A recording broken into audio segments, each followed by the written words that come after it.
nagagawa po pala ditong empanada, oh. Yung buko pie, and niluluto sa... May for upload po ako na nadaanan ko siya na gumagawa ng empanada tsaka buko pie. So, sana panoorin. Let's go. May nagagawa po pala ditong empanada, oh. Ano po ang laman? Chicken. Chicken. Ayan, si kuya nagluluto. Binablog ko to, kuya. Ayos lang.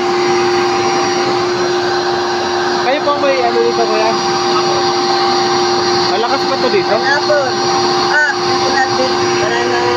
Oo. Buko pie. Ayun. May buko pie din? Ayun, may ginagawa din po sila dito buko pie. Ayan. Niluluto sa... oven. Ayan. Ayan. Ito pa po yung lulutuin nila, eh, na empanada. Pinatutuan ng mga yun namin sa restaurant. Ayan po yung nagluluto. Si tatay.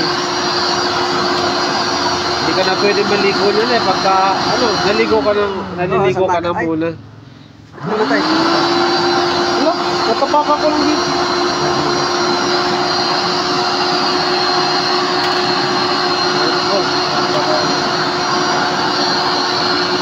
Ito po yung mga gamit nilang machine para sa paggagawa ng buko pie. Buko pie tsaka empanada lang ang gawa nyo.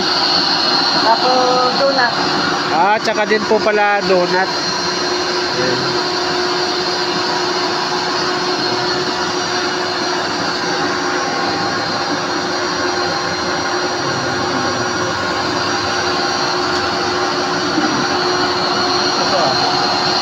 Ayan yung pagpiprito. Prito ko yan.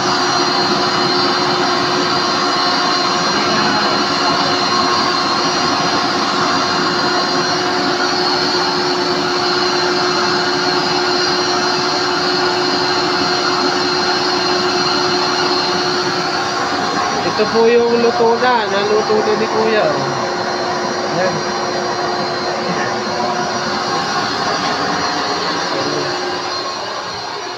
Tapos, ito yung oven. Ano yung isa-isa lang?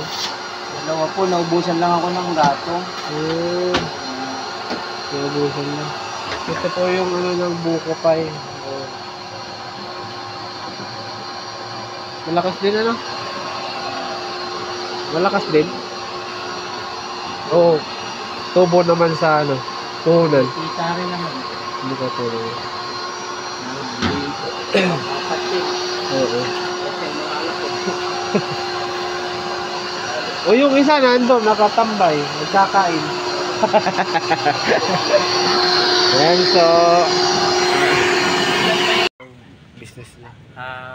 Kami po yung gumagawa ng buko pie dito sa Lopez, Quezon. Ang registered name po namin sa DTI ay Buko Pie Yaman. Buko Pie Yaman. Yun po yung aming name of business. Salamat Sige. po. So pwede kong ilagay yung number nyo doon sa pag-upload. Opo, para pwede po yun. Okay. Alam ko na existing pa rin yan sa Facebook page namin. Oo. Sige.